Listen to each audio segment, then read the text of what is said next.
Hello everyone. We're about to go into Chanukah Tafshin Pei, Chanukah 5785. And I would like to suggest that this Chanukah, the story is changing one letter. If you forget this entire podcast, just remember one letter, the letter Vav. When the Rambam brings the three blessings you're supposed to say before reading the Megillah, he says, and I quote, that the second blessing is Sha'as hanisim lavotenu bayamim ahem u bizman hazeh. Namely, at that time, and also in this time. On the other hand, when he brings the blessings before the Chanukah menorah, he does not bring that version. Says the Levush that that's the correct version. Namely, you're supposed to thank God not only for then the miracle of the war, the miracle of the oil, but rather for all the miracles of today. And therefore, the proper way to say the blessing, as well as in the Hanisim, is not bayamim ahem bizman hazeh at that time, at this time, but rather bayamim ahem at that time, u bizman hazeh, and also in this time. Others disagree, like the Bach, but this is what the Levush says. I believe that this year, above all years, we have an obligation to follow the Levush and one version in the Rambam. If you just think where we were on Chanukah 5784 a year ago versus where we are this year, it's like a miracle in biblical proportions.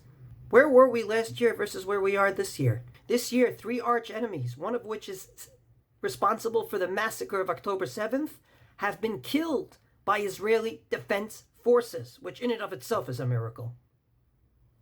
The evacuees have either returned home or are returning home as I speak. And Israel went into Syria without one shot fired.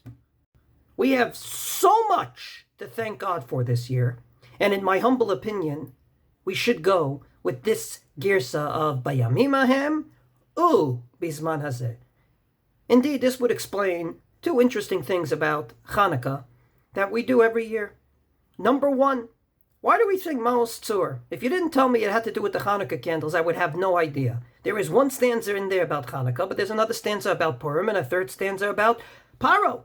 Why do we sing it around the Chanukah candles? Based on what I said, it makes perfect sense. When the Gemara says, L'shana acheret, after the Chanukah miracles, Asaum, they made these days into days of Hallel, the Hoda'ah, thanking God. It's not just what was, but what is. And therefore, around the Chanukah menorah, we don't just say, Yevanim nikbetzu alai. We go all the way back to Paro. And we talk about all the miracles that happened. And especially this year, we should talk about the miracles of what happened in the last year, ever since that terrible day of October 7th.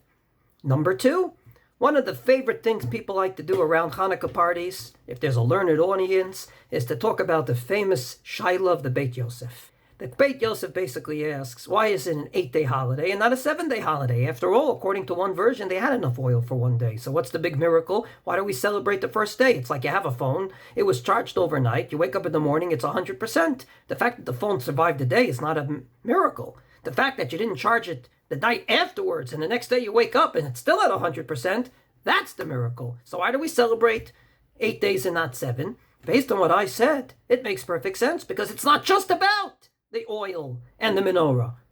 It's about all miracles that were bestowed upon us. And therefore, the fact that the oil had miracles for 7 days is irrelevant. We have an 8-day holiday to thank God for all that was and all that is. From this perspective, you can now understand another halacha in Chanukah. How come if you forget Al Hanisim, you don't have to go back and fix it? If indeed it was just about the Chanukah miracle, then you didn't say anything about the Chanukah miracle if you didn't say B'yamei Matityahu ben Yochanan and everything else we say. But if it's just about giving thanks for all miracles, then in essence you did say thanks. You said Modim Anachnu Lach at the beginning of the bracha. You said Atov Shimcha Ulechana Ela Hodot at the end of the bracha. And you said thanks. So you didn't mention the actual miracle of Chanukah. But these days are not just about Chanukah. They're about giving thanks to God. And in essence, we did that even if we didn't say al hanisim word for word, letter for letter about Chanukah per se. And especially this year, I urge you all, change one letter. Except instead of bayamim hahem bizman hazeh, to say bayamim hahem ubizman hazeh. And if we thank God for the miracles of today, then God willing, we will be the wonderful recipients of so many more miracles that we desperately need. We need hostages back home. We need that final stanza of Ma'os Tzur to come true. Chasop zeroa kochecha, vekarev ketza Yeshua, nekom nikmat dam avadecha, me'uma haresha'a. Ki archa lanu ha-Yeshua ve'en ketz liyamei hara'a. We need that to be fulfilled. And in order for it to be fulfilled, let's start by thanking God for everything we achieved. And God willing, the achievement will yet become totally and utterly complete.